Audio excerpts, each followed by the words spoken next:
Hey guys, so welcome back to your next class of catalyst concepts. In the previous class, we were talking about what is resistance and what is Ohm's law. Right? We saw how Ohm's law talks about how what are voltage and current related like, and the ratio of voltage and current if we find V divided by I, that will give us the value of resistance. Okay, now resistance is something that is there in every single object in the world. Okay, it's a innate property that we can measure, right? For example, like metals will have a lower resistance than, like say for example, a wood or plastic, right? Low resistance means that a current can pass more easily, and high resistance means that current may or may not be able to pass, right? This is the reason why things like wood and plastic will not conduct electricity, right? They say that if you ever are, get a shock, just touch wood or plastic or something, right? That means basically because it's a bad conductor and it won't let the current go through.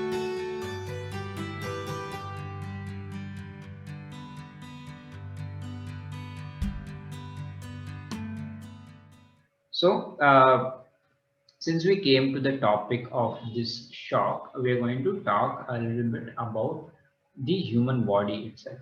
Okay, us. Since we are also an object, we also will have some amount of resistance with us, right?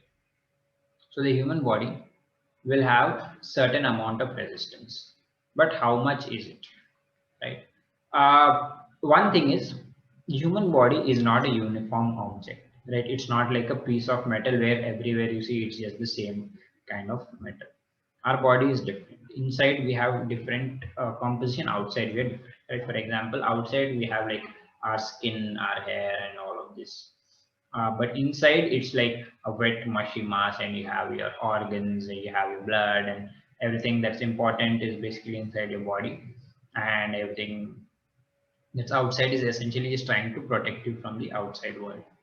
So throughout your body, there are different amounts of resistances. Okay, a certain part will have a different resistance. Skin, for example, has a higher resistance compared to everything else that you will find inside of your body. Okay, that's usually because the skin is dry, right? Skin is meant to be protective, so it will be more non-conductive. Okay, sometimes you hear people tell you something like, do not touch a switch with wet hands. They'll tell you, right? If you turn off a switch, don't touch it with wet hands. They tell that for a reason. Okay, it's not just like that. It's there's actually science behind it. So let's try to look into it.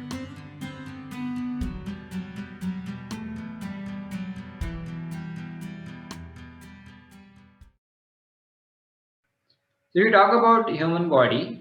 If I look at my skin, like I said, it has a lot of resistance. Roughly, there's about 1 lakh ohms of resistance for the human skin, which is a lot of resistance, right? Uh, that means that current cannot very easily pass through our body. Okay, so if this is, let's say, our resistance, let's try to look at what would happen if we try to touch a sort of a circuit. Okay, let's talk about a circuit in which there are 24 volts of current. 24 volts. Okay, the voltage is 24 volts. Now if you ever happen to touch a battery of 24 volts or a circuit in which across which you have 24 volts running, then what would happen? Okay, how much current would pass through your body, or since you touch with your skin, what would happen?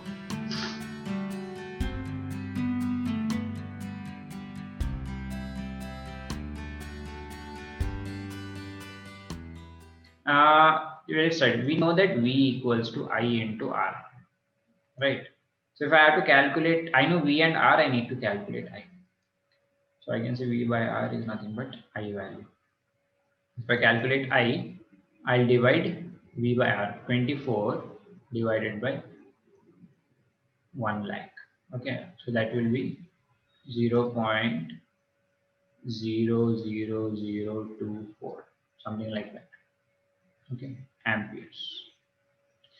0.00, it's not even 0.1, it's not even 0.01, not even 0.001, it's 0.00024. Okay, which is a very, very, very, very small amount of current. You may or may not even feel that you actually there is some current because the resistance of your skin will not let it pass through. Okay, so this is why our skin is kind of a protective layer. Now when I say 100,000, basically 1 lakh ohms, I'm only talking about dry skin. Okay, I'm not talking about wet skin.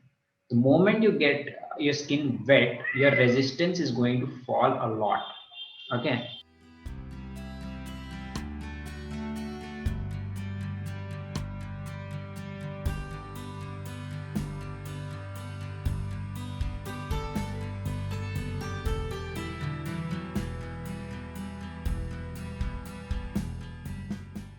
so there's no exact value, that again depends from like skin to skin, but let's try to measure something around, let's say 500.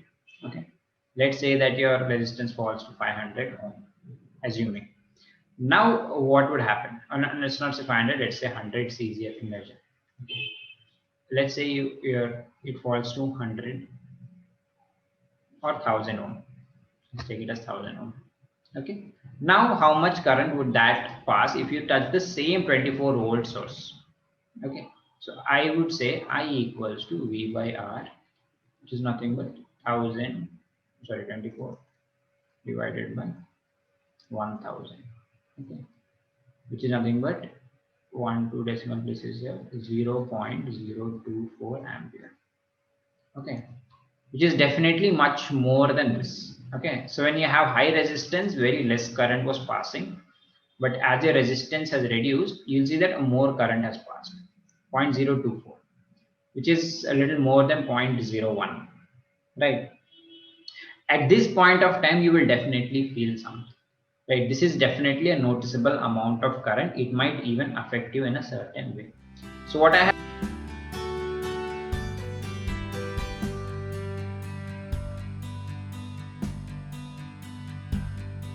have done here, I have opened a table over here that will show you different amounts of current and what effect it has on the human body. Okay, let's try to take a look at this table here. Okay, so the title says effect of current on human body. This is the current in ampere, which is written 0.00, and the one in brackets is milliampere, which is basically same value divided multiplied by 1000. Okay, so if you have that, then let's not focus on the milliampere, let's look at the ampere part. Okay, since we already measured that, 0.001. Okay, which is a little more than the original value. Originally we calculate 0.000, which is less. When it's 0.001, you can actually feel the current. Anything less than that, you may or may not feel. Okay. Now, if you have 0.005 ampere of current passing through you, it will actually hurt you. You'll feel physical pain. Okay. Now go to 0.01 ampere. 0.01. It says involuntary muscle spasm. You know, muscle spasm is basically your muscle just like kind of moving on its own, and involuntary means you don't control it, right? That's what an involuntary muscle spasm is. So if by chance 0.01 ampere of current is passing through you, your muscle is going to start to kind of like move on its own and you can't really control it. Then let's come to 0.015 ampere, it's a bit more than that. You lose your muscle control. You completely have no control over all of the muscles in your body. They're just gonna start moving randomly. Okay, you'll see like in movies and all, people get current shock, they just start to kind of feel like that. That's pretty much what they're trying to show you. 0.07 ampere. Again, again, it's like a lot. If through heart, serious disruption, probably fatal if it's there for more than 1 second. Okay, if this current is passing through your heart, it seriously disrupts. Okay, it's going to really affect your body badly. And if that happens for more than a second, fatal means you could die. Okay. Now zero point 0.1 to zero point 0.2 amperes, even if it passes through your entire body anywhere, your heart's going to get affected somehow. Even if it's not going straight through the heart, it's gonna affect, and your heart's gonna start twitching. The heartbeat rhythm is gonna be like really affected and will go total out of order. Means it's not pumping blood correctly to your body, and any amount of current uh, more than 0.2 ampere, your heart is gonna stop. And if your heart's off, you'll need to be defibrillated with that thing that you see in the thing. That just kind of give a small shock to just pump your heart into motion. So these are all really bad effects. This is why they say be very careful when you're operating with current. Okay, because any small amount of current is also going to be affecting you in a negative way. Now, this falls some 0.024. If we see 0.024 would fall under a little uh, beyond loss of muscle control. Right? If that much happens, then you could really be affected that. So please never use wet hands when you're touching anything that has current passing through it. Okay, this is about what this is. Whenever this happens, we say that you have gotten something called an electric shock. Okay, this phenomena is nothing but electric shock when current passes through your body. Okay, one very horrible thing that is there is once your once current touches you, it will try to find the path of least resistance. Meaning, if your skin is giving resistance, it's going to try to go through your skin to something else, which is basically inside your body. Now, like we said, inside your body has lesser resistance, which means that it's going to keep moving through your body inside. And as it keeps moving, it keeps damaging more of your organs. And as more of your organs get damaged, your tissues get damaged, your resistance will drop even further. And that means that more current is going to be passed. Since resistance decrease, current increase. So as more and more current keeps passing, the more damage that happens, resistance keeps falling, and again in turn more current is going to pass. Right? That is why it's really important not to be anywhere close to anything that can cause a lot of current to flow through you. All these junction boxes and all are very dangerous things. Please stay away from them.